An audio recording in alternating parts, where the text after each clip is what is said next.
একটা রাত বৃষ্টিতে ভিজছিল একটি মেয়ে।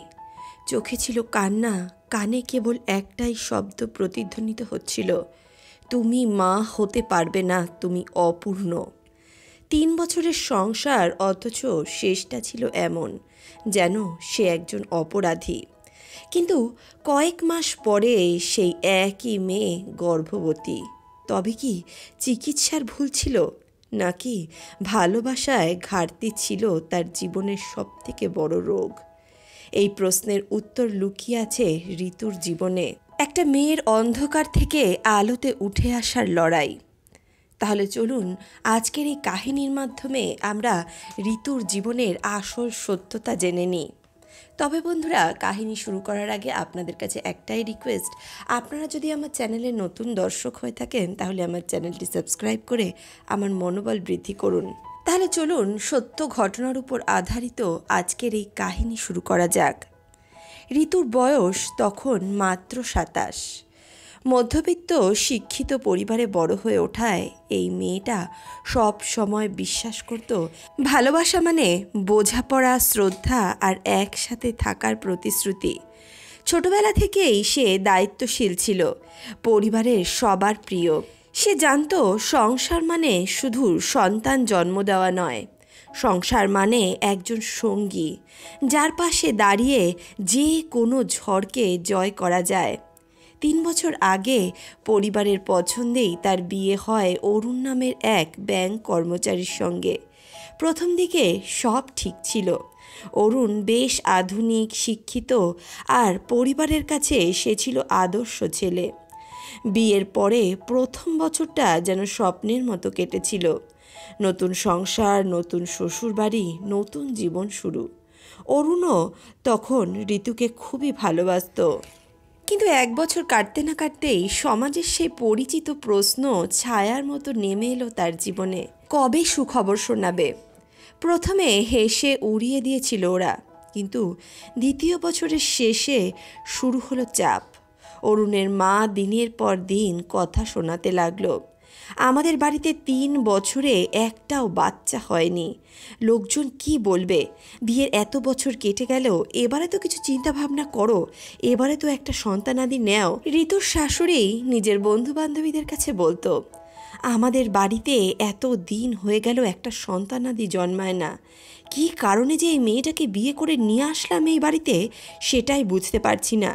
আগে যদি জানতাম তাহলে কখনো এর সঙ্গে বিয়ে দিতাম না আমার ছেলের। অরুণ শুরু করলো ইঙ্গিতপূর্ণ কথা বলা, সবাই তো বাবা হচ্ছে, আমার অফিসের বন্ধুবান্ধবরা সব সময় আমাকে বলছে কবে সুখবর শোনাবি। আমাদের ভাগ্যে কি সুখবর শোনানোর মতো সুযোগ লেখা নেই? ঋতু বিষয়টা নিয়ে ডাক্তারের পরামর্শ নেয়। দুজনের সব টেস্ট হয়, রিপোর্টে দেখা গেল অরুণের কোনো সমস্যা নেই, কিন্তু ঋতুর হরমোনাল ইনব্যালেন্সের কারণে তার শরীরে কিছু জটিলতা রয়েছে। তবে চিকিৎসা সম্ভব। ডাক্তার বললেন সময় লাগবে, কিন্তু আশা অবশ্যই আছে। তবে সমাজ কি সময় দেয়? যাদের জীবনে এমন ঘটনা ঘটেছে তারা ভালো বলতে পারবে সমাজ সময় দেয় কি না। অরুণের মা সেই রিপোর্ট দেখে রীতিমতো হতবাক হয়ে গেলেন। তিনি বলতে লাগলেন, তুই তো বন্ধা, তুই আমার পরিবারটাকে খেয়ে ফেলেছিস। তোর জন্য কি আমার ছেলেও সারা জীবন এইভাবেই একা পড়ে থাকবে নাকি? তোর জন্য আমার ছেলেকে বংশহীন থাকতে হবে। ঋতু চুপ করে সব সহ্য করল। অরুণ যখন মায়ের সঙ্গে এক সুরে কথা বলতে শুরু করলো, তখন সে বুঝতে পারল এই ঘর আর আগের মতো নেই। তবুও ঋতু এই পরিবার, এই সংসার ছাড়তে চায়নি। ডাক্তারের নিয়ম মেনে চলেছিল, প্রতিদিন নিজের শরীরের সঙ্গে যুদ্ধ করছিল, কিন্তু মনোবল হারায়নি। দেখতে দেখতেই তাদের 3য় বছরের বিবাহবার্ষিকীর দিন চলে আসলো। সেদিন ঋতু সারা দিন অরুণের জন্য অপেক্ষা করেছিল, কিন্তু অরুণ বাড়ি ফেরেনি, ঋতুকে একটা ফোনও করেনি। সন্ধ্যার দিকে অরুণ অফিস থেকে ফিরে বলল, তুমি আমার জীবন নষ্ট করে দিচ্ছ ঋতু। আমি একজন বাবা হতে চাই, আমার স্বপ্ন আছে, পরিবার আছে, তুমি সেটা দিতে পারছো না। ঋতু বলতে লাগলো, আমি চিকিৎসা করছি অরুণ, তুমি আমাকে কটা দিন সময় দাও, ডাক্তার তো বলেছে আশা আছে। অরুণ উত্তর দিল, আমি আর অপেক্ষা করতে পারবো না। তুমি বোঝো না আমার সমাজে কি অবস্থা হচ্ছে? সোসাইটিতে, আমার অফিসের জায়গায়, সব জায়গায় আত্মীয় স্বজনরা সব সময় আমাকে দিন রাত কথা শোনাচ্ছে। তোমার জন্য আমি কেন এত কথা শুনবো যেখানে আমার মধ্যে কোনো সমস্যা নেই? দেখো, আমি আর এই সম্পর্ক বয়ে নিয়ে যেতে পারবো না। তুমি তোমার পথ দেখো, আমি আমার পথ দেখব। আমাকে আমার মতো থাকতে দাও। অরুণের এই সমস্ত কথা শুনে ঋতু যেন স্তব্ধ হয়ে গেছিল। তার গলা থেকে কোনো আওয়াজ বেরোচ্ছিল না। সে চুপচাপ দাঁড়িয়ে রইল, কিন্তু তার চুপ থাকায় যেন কাল হলো। হঠাৎ করেই অরুণের মা ঘরে ঢুকে পড়লেন।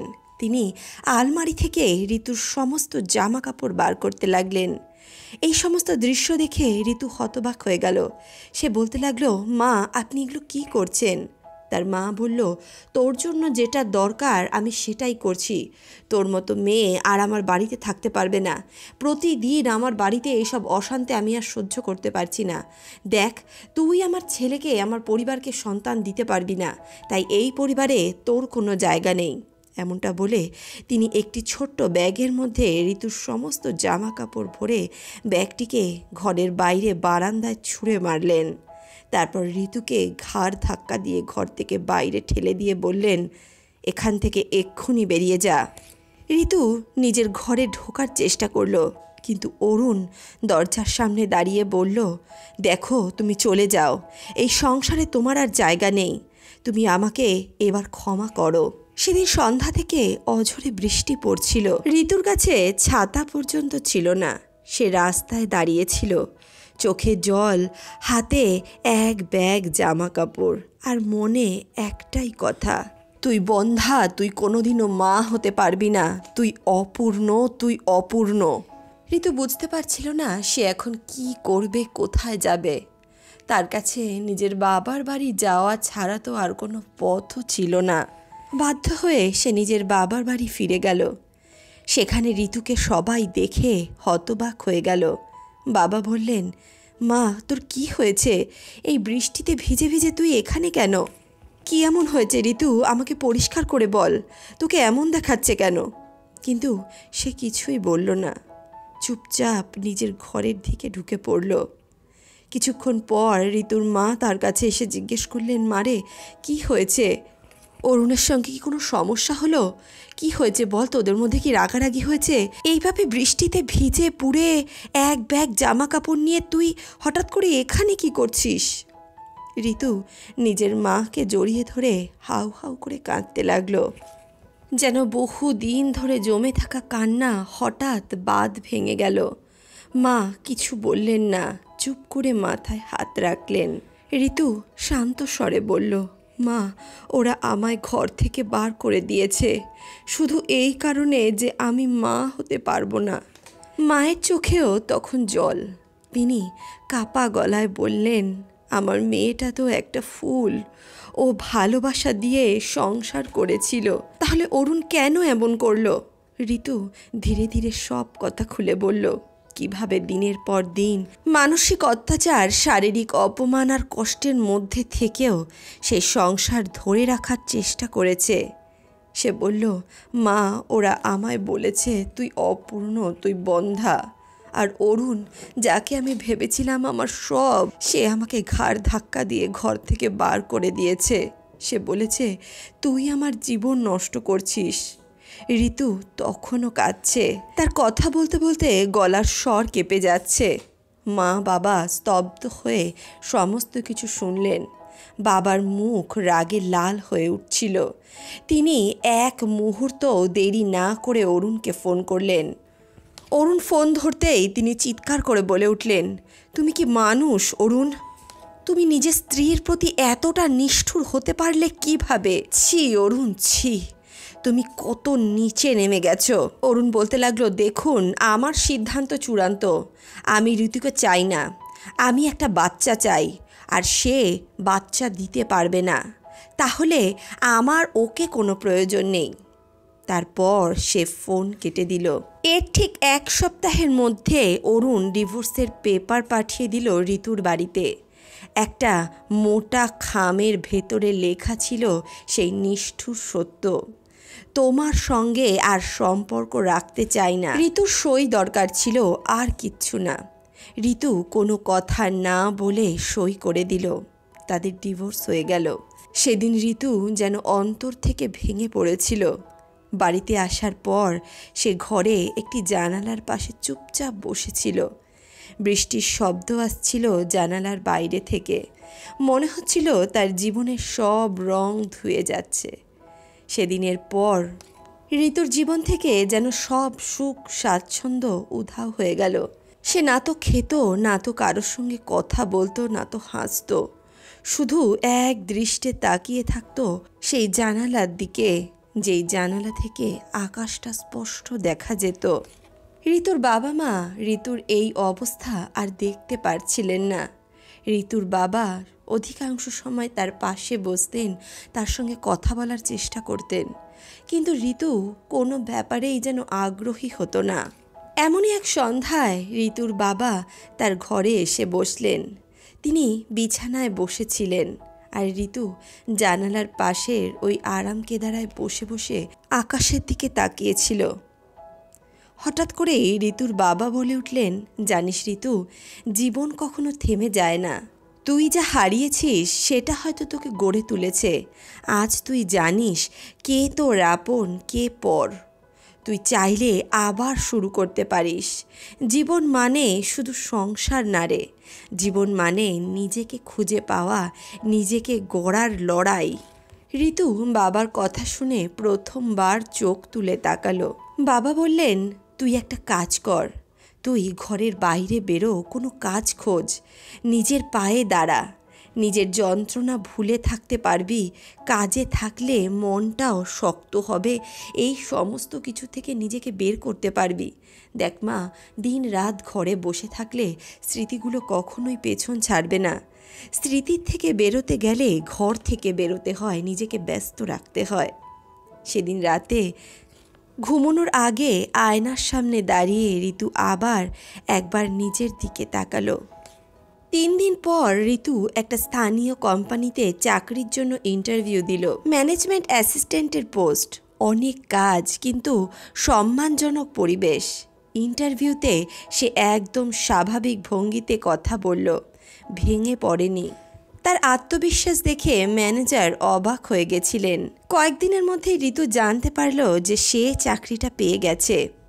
প্রথম দিন অফিসে গিয়ে একটু অস্বস্তি লাগছিল তার, কারণ কখনো সে কোথাও চাকরি করেনি। আর জীবনের এমন একটা পরিস্থিতি থেকে বেরোনোর পর আরেকটা পরিস্থিতির ভিতর নিজেকে মানিয়ে নেওয়া তার কাছে খুবই অস্বস্তিজনক বলে মনে হচ্ছিল এতদিন ঘরের ভেতর থাকা মেয়েটি আবার আলোর মুখ দেখছে। কিভাবে সব কিছু সামলাবে, এত মানুষ, কার সঙ্গে কিভাবে কথা বলবে, এই সমস্ত কিছুই তার মাথায় ঘুরপাক খাচ্ছিল। সে যখন অফিসে ঢুকলো তখন কেউ একজন বলল, নতুন এসেছেন, এই দিকে আসুন ম্যাডাম, আপনাকে বসের সঙ্গে আলাপ করিয়ে দিই। ঋতু মাথা নিচু করে হাঁটছিল। হঠাৎ গলায় একটা পরিচিত কণ্ঠ শুনল, এক্সকিউজ মি, আপনি কি ঋতু? ঋতু থেমে গেল। চোখ তুলে দেখল সামনে দাঁড়িয়ে আছে সৌরভ, তার কলেজ জীবনের প্রাক্তন প্রেমিক, যে ছেলেটাকে সে একসময় খুব ভালোবাসত, কিন্তু পারিবারিক কারণে সম্পর্কটা টেকেনি। সৌরভ ওকে দেখে চমকে উঠেছিল। তুমি এখানে? সৌরভকে দেখে ঋতু খানিকটা অবাক হয়ে গেল। সে নিজেকে স্বাভাবিক করে সামান্য হেসে উত্তর দিল, হ্যাঁ, এখন এখানেই আছি, এই অফিসে নতুন জয়েন করেছি। আসলে ওই কোম্পানিটা ছিল সৌরভের, সৌরভ ওই কোম্পানির বস ছিল। ঋতু যখন এই কথা জানতে পারল তখন সে হতবাক হয়ে গেল। ঋতু জানল যে সে সৌরভের পার্সোনাল অ্যাসিস্ট্যান্ট। প্রথম দিকে ঋতু সৌরভকে নিজের জীবনের ব্যাপারে কিছুই জানায়নি। সে শুধু একটাই কথা বলেছিল, আমার বাপের বাড়িতে থাকার বিশেষ একটা কারণ রয়েছে। সৌরভও তার ভেতরের কথা জানার খুব একটা চেষ্টা করেনি। ঋতুর সেই কোম্পানিতে চাকরি পাওয়ার পরের দিনগুলো যেন একটু একটু করে বদলাতে শুরু করেছিল। সে নিজের মনকে শক্ত করেছিল, পুরনো কষ্টগুলো ভুলে যেতে চেয়েছিল। নিজের কাজে সে নিজেকে পুরোপুরি ডুবিয়ে ফেলেছিল। সে অফিসে আসতো শুধুমাত্র নিজের কাজ করার জন্য, চুপচাপ মাথা নিচু করে নিজের কাজ করে যেত। একদিন দুপুরবেলা অফিসের বস সৌরভ তাকে নিজের কেবিনে ডাকলেন। সৌরভ ছিল একেবারে ভদ্র মার্জিত স্বভাবের মানুষ। সব সময় কর্মীদের সম্মান দিতেন, কারোর সঙ্গেই কখনো রূঢ় ব্যবহার করতেন না।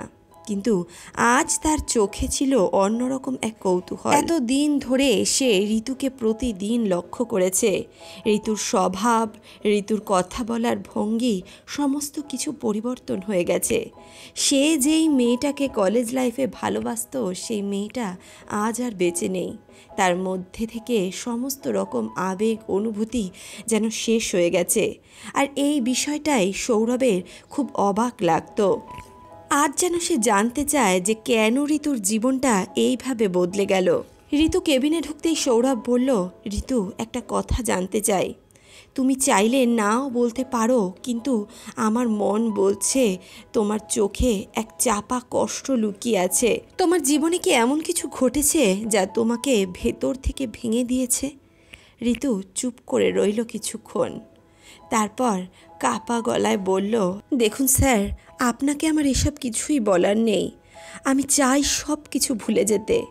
সৌরভ ধীরে ধীরে বলল, আমি তোমার বস নই, আমি সৌরভ। তুমি যাকে একদিন ভালোবাসতে, আমি সেই মানুষটা। ঋতু, আমি শুধু জানতে চাই তোমার জীবনে এমন কি ঘটলো যার জন্যে তোমার এমন পরিণতি হয়েছে। তুমি তো এমনটা ছিলে না ঋতু। ঋতুর ভেতর থেকে যেন ফুপিয়ে কান্না উঠতে লাগলো। তার বুকের ভেতরে যেন জমে থাকা সব কষ্ট আজ বেরিয়ে আসতে চাইছে। সে আস্তে আস্তে বলল, আমার বিয়ে হয়ে গেছিল 2 বছর আগে। তুমি তো জানো সব কিছু।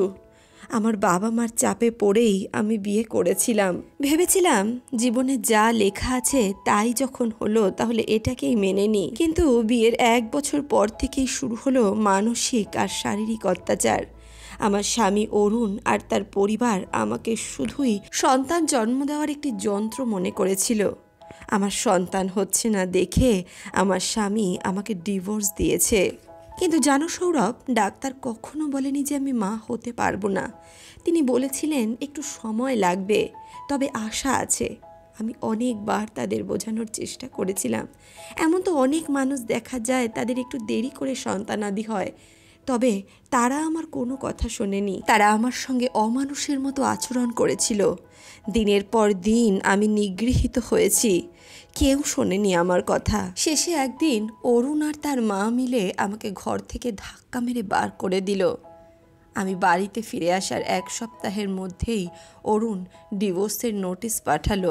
কথা বলতে বলতে ঋতুর চোখ ভিজে গেল, গলা বেয়ে গড়িয়ে পড়তে লাগলো চোখের জল। সৌরভ যেন এক নিঃশ্বাসে সব কিছু শুনছিলেন। তিনি এক দৃষ্টে ঋতুর দিকে তাকিয়েছিলেন। ঋতুর কথা শুনে তার চোখেও জল চলে আসলো। তারপর থেকে তাদের মধ্যে এক গভীর বন্ধুত্বের সৃষ্টি হলো। এভাবেই দেখতে দেখতে 1টা বছর কেটে গেল। এই 1 বছরে সৌরভ আর ঋতুর বন্ধুত্ব অনেক বেশি গভীর হয়ে গেছিল। ঋতু তার মনের সমস্ত কথা সৌরভকে বলে অনেক আনন্দ পেত, অনেক শান্তি অনুভব করত। ঋতু নিজেকে নতুন করে খুঁজে পেয়েছিল কাজের মাধ্যমে। তার চোখে এখন আর অতীত জীবনের বেদনা ফুটে ওঠে না। এখন সে নতুনভাবে নিজের জীবনকে দেখতে চায়।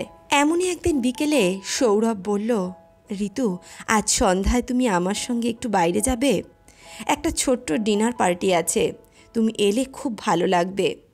ঋতু প্রথমে একটু লজ্জা পেল, কিন্তু সেও রাজি হয়ে গেল। সেদিন সন্ধ্যায় ঋতু পরেছিল একটি উজ্জ্বল নীল রঙের শাড়ি, চোখে মুখে হালকা মেকআপ, কিন্তু তাকে দেখতে যেন অদ্ভুত রকম আকর্ষণীয় মনে হচ্ছিল। রেস্টুরেন্টে বসে সৌরভ অনেকক্ষণ চুপচাপ অপেক্ষা করছিল। হঠাৎ করে ঋতুকে আসতে দেখে সে উঠে দাঁড়ালো। সে যেন ঋতুর দিক থেকে চোখ সরাতে পারছিল না। ঋতু তার কাছে আসতেই সে চেয়ার টেনে দিয়ে ঋতুকে বসার জায়গা করে দিল। তারপর কিছুক্ষণ চুপ থাকার পর সে বলতে লাগলো, ঋতু, আজ আমি তোমাকে কিছু বলতে চাই। ঋতু বলল, কিন্তু সৌরভ, তুমি তো বলেছিলে এটা একটা পার্টি, তবে আর কাউকে তো এখানে দেখছি না। সৌরভ বলল, আসলে ঋতু, আমি শুধু তোমাকেই এখানে ইনভাইট করেছি। আজ আমার জীবনের একটা স্পেশাল দিন। আমি এই দিনটাকে শুধু তোমার সঙ্গে কাটাতে চাই। ঋতু বলল, স্পেশাল দিন? কেন, আজ কি আছে? সৌরভ বলল, আজ আমি একটা অনেক বড় সিদ্ধান্ত নিতে চলেছি, আর তোমার সঙ্গ ছাড়া সেটা সম্ভব নয়। ঋতু, আমি জানি তোমার অতীত খুব কষ্টের, কিন্তু আমি ভবিষ্যতের কথা ভাবি। আমি চাই তুমি আমার জীবন সঙ্গী হও। আমি তোমাকে ভালোবাসি। আমি তোমার সঙ্গে সারা জীবন কাটাতে চাই। ঋতু অবাক হয়ে চেয়ে রইল সৌরভের দিকে। তারপর কাঁপা কাঁপা গলায় বলল, সৌরভ, তুমি তো জানো আমি কখনো মা হতে পারবো না। দেখো সৌরভ, তুমি এমন একজন মানুষ যার জীবনে সব কিছু সে পেতে পারে। তোমার জীবনে তো কোনো কিছুর কোনো অভাব নেই। শুধু শুধু তুমি এই কাজ করার চেষ্টা করো না। আমি তোমার জীবন নষ্ট করতে পারবো না সৌরভ। সৌরভ হাসলেন, বলতে লাগলেন, ঋতু, তুমি জানো মা হওয়া সম্পর্কের একটা অংশ, কিন্তু ভালোবাসা তার চেয়ে অনেক বড়। আমি তোমাকে ভালোবাসি, তোমার অতীত সহ, তোমার কষ্ট সহ, তোমার সব কিছু সহ আমি তোমাকে ভালোবাসি। আমি তোমার পাশে থাকতে চাই, আর সেটা আমার জীবনের শেষ দিন পর্যন্ত। ঋতু বলতে লাগলো, কিন্তু সৌরভ, এটা কখনো সম্ভব নয়। আমি জেনে শুনে তোমাকে এই বিপদে ফেলতে পারবো না। তুমি জীবনে কখনো বাবা হওয়ার সুখ পাবে না। তুমি বুঝতে পারছো না এটা তোমার জন্য একসময় কতটা বেদনাদায়ক হয়ে দাঁড়াবে। সৌরভ বলল, ঋতু, তুমি আমাকে বুঝতে পারোনি। আমি শুধু তোমাকে চাই। আমি সব জেনে শুনে তোমাকে চাই। আমি তোমাকে ছাড়া আর অন্য কাউকে নিজের জীবনসঙ্গী হিসেবে মেনে নেব না। কিন্তু ঋতু কোনো মতেই সৌরভের কথায় রাজি হলো না। সে সেখান থেকে উঠে নিজের বাড়ির উদ্দেশ্যে রওনা দিয়ে দিল। তবে সৌরভ সহজে হাল ছাড়ার মানুষ ছিল না। তিনি সরাসরি গিয়ে ঋতুর বাবা মার সঙ্গে দেখা করলেন। তাদের কাছে তার ভালোবাসার কথা বললেন তিনি ঋতুকে সম্মান আর ভালোবাসা দিতে চান। প্রথমে ঋতুর বাবা মাও অবাক হয়ে গেছিলেন, কিন্তু পরে যখন সৌরভের চোখে মেয়ের প্রতি নিঃস্বার্থ ভালোবাসা দেখলেন, তখন তারা রাজি হয়ে গেলেন। এক শুভ দিনে ঋতু আর সৌরভের বিয়ে হলো। বিয়ের পর জীবন যেন এক নতুন বাঁকে মোড় নিল। একদিন যেই ঋতু ভেবেছিল তার জীবনের সব কিছু শেষ হয়ে গেছে, আজ সে নতুন করে বাঁচতে শিখেছে। সৌরভ তাকে ভালোবেসেছিল, শুধু স্ত্রী হিসেবে নয়, একজন মানুষ হিসেবে, একজন সংগ্রামী নারী হিসেবে, একজন বন্ধু হিসেবে। 5 মাস পর একদিন হঠাৎই ডাক্তার বললেন ঋতু গর্ভবতী। এই খবর শুনে ঋতু যেন বিশ্বাস করতে পারছিল না। যাকে একদিন বলা হয়েছিল সে মা হতে পারবে না, আজ তার গর্ভে একটি নতুন প্রাণ। 9 মাস পর তার কোল আলো করে এলো এক ফুটফুটে কন্যা সন্তান। ঋতু আজ তার জীবনের সব কষ্ট ভুলে গেছে। সৌরভ ঋতুকে নিঃস্বার্থভাবে ভালোবেসেছিল, আর তাদের ভালোবাসার পরিণতি স্বরূপ তাদের ছোট্ট কন্যা সন্তান তাদের কোলে এসেছিল। তাদের জীবন এখন সব দিক থেকে পূর্ণ। ঋতু তার ছোট্ট কন্যা সন্তানকে নিয়ে সৌরভের সঙ্গে সুখে শান্তিতে সংসার করতে লাগলো। তবে অরুণ একদিন হঠাৎই সোশ্যাল মিডিয়ায় একটি ছবি দেখে থমকে দাঁড়ালো। ছবিতে ঋতু তার বর্তমান স্বামী সৌরভ আর তাদের ছোট্ট কন্যা সন্তানকে নিয়ে হাসি মুখে দাঁড়িয়ে আছে। ছবির ক্যাপশনে লেখা, আমাদের জীবনের সবথেকে বড় আশীর্বাদ আমার ছোট্ট কন্যা সন্তান। এই লাইনটা পড়ে অরুণ যেন ধসে পড়ে নিজের ভেতরেই। যে মেয়েটিকে সে শুধু এই কারণে ডিভোর্স দিয়েছিল যে সে মা হতে পারবে না, সেই মেয়েটাই আজ মা হয়েছে। সে সুখে শান্তিতে নিজের সংসার করছে। অরুণ চুপচাপ ফেসবুক স্ক্রল করতে করতে একটা কোণে গিয়ে বসে পড়ে। মনে পড়ে সেই দিনগুলোর কথা, যখন ঋতু কাঁদতে কাঁদতে বলেছিল, আমি মা হতে পারি, আমাকে একটু সময় তো দাও, ডাক্তার তো বলেছে আশা আছে। সে বলেছিল, অরুণ, আমি তোমাকে খুব ভালোবাসি, আমাকে নিজের থেকে এইভাবে দূরে করো না। অরুণ তখন গর্জে উঠেছিল, তাকে অপমান করেছিল এবং তাকে বন্ধা বলে ঘর থেকে ধাক্কা মেরে বার করে দিয়েছিল। সে বলেছিল একটা বন্ধা মেয়ের সঙ্গে আমি সারা জীবন কাটাতে পারবো না। আজ সেই কথাগুলো যেন অরুণের নিজের বুকেই শুলের মতো বিঁধতে লাগলো।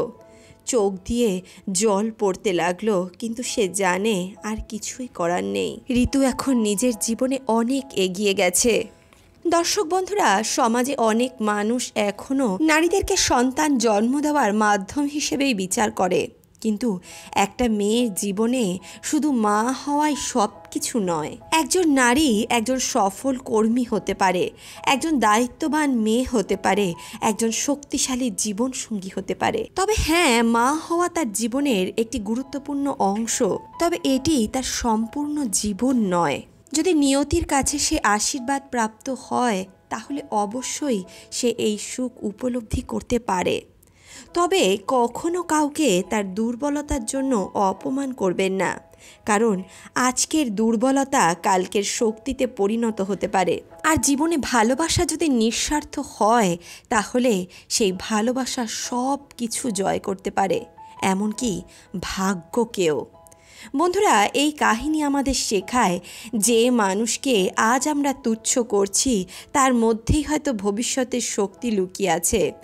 ভালোবাসুন, সম্মান দিন, এবং সবথেকে বড় কথা, কাউকে তার দোষ দিয়ে নয়, তার গুণ দিয়ে বিচার করুন।